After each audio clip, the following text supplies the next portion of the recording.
Good morning everyone. I am Swati Pandey, faculty in EX department. So student, हमने last class में कल EMF equation जो transformer की होती है उसके बारे में हमने डिस्कस किया था. आज हम लोग एक न्यूमेरिकल करने जा रहे हैं ट्रांसफार्मर की EMF इक्वेशन पे बेस्ड.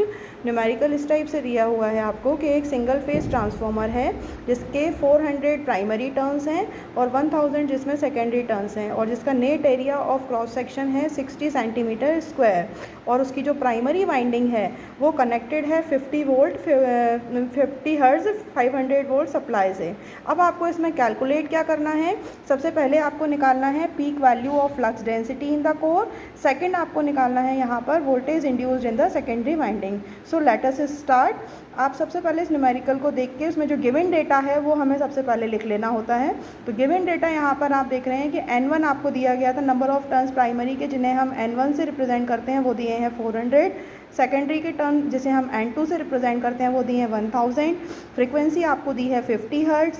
E1 जो वोल्टेज आपको दिया गया है प्राइमरी साइड का वो दिया है 500 side. Area of cross section है 60 सेंटीमीटर स्क्वायर जिसे आपको मीटर स्क्वायर में कन्वर्ट कर लेना है, क्योंकि जब मैंने आपको डेफिनेशन बताई थी उस समय पे मैंने आपको बताया था कि हमेशा आपको एरिया मीटर स्क्वायर में ही लेना है.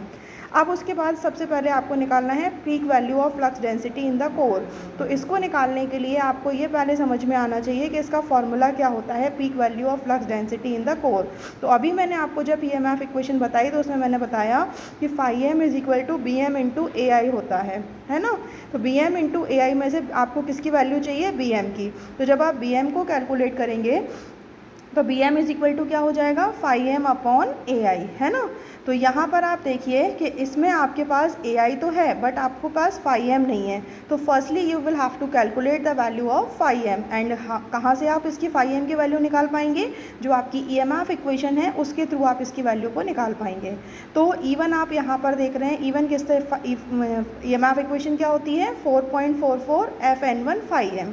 तो E1 की जगह पे आपने 500 जो गिवन डेटा था वो आपने लिख दिया, 4.44 यही आ गया. फ्रीक्वेंसी आपकी 50 हर्ट्ज़ थी. N1 आपको पता थे, यहाँ पर N1 आपके 400 है, तो यहाँ से आपको φm कैलकुलेट करना है. तो जैसे ही आपने यहाँ पर ये वैल्यू रखी तो ये आपका जो वैल्यू आ गया φm का वो आ गया 0.0056 और इसकी यूनिट होती है φm की वो होती है weber. Okay, that's clear. Next आपको अब आप इसमें जो आपको निकालना था maximum value of flux density, ये BM जो आपको निकालना था वो आप यहाँ पर इसमें फॉर्मूले में वैल्यू रख करके निकाल सकते हैं. तो BM की जगह पे φm इंटू AI हो गया आपका. तो φm की जगह पे आपने इसकी वैल्यू रख दी जो अभी आपकी आई और AI आपने लिखा था 0.006. तो उसके थ्रू आपका क्या आ गया, आपका BM की वैल्यू आ गई 0.93 और इसकी यूनिट जो होती है वो होती है वेबर पर मीटर स्क्वायर या आप बोल सकते हैं इसको टेस्ला. ओके, नेक्स्ट जो आपको सेकंड पॉइंट निकालना था वो आपको निकालना था यहाँ पर voltage induced in the secondary winding. तो वोल्टेज इंड्यूस सेकेंडरी वाइंडिंग का निकालने के लिए मैंने आपको एक ट्रांसफॉर्मेशन रेशियो का ये फार्मूला लिखवाया था कि E2 upon E1 is equal to N1 upon N2 I2 upon I1. ये K के बराबर होता है. K क्या होता है, हमारा ट्रांसफॉर्मेशन रेशियो होता है. तो जैसे ही आप इसमें दो चीज़ों को इक्विवेलेंट करेंगे, आपको दो चीज़ें पता हैं यहाँ पर, आप इसमें सेकेंडरी वाइंडिंग का वोल्टेज आपको निकालना है. तो आप कर दीजिए E1 upon E2 is equal to N1 upon N2. आप इसमें आप देखिए कि आपके पास E1 की वैल्यू आपको पता है 500 दी गई है, E2 आपको फाइंड आउट करना है और N1 है आपका 400 और N2 है आपका 1000. जैसे ही आपने यहाँ पर ये सारी वैल्यूज़ रखी तो आपका E2 क्या हो गया, निकल कर आ गया. E2 आ गया आपका 1250 वोल्ट. तो ये इस टाइप के आपके जो EMF इक्वेशन के न्यूमेरिकल हैं ये बहुत ही सिंपल न्यूमेरिकल होते हैं और इनको आपको करने के लिए केवल आपको जो 3 फार्मूले हैं वो याद रखना है.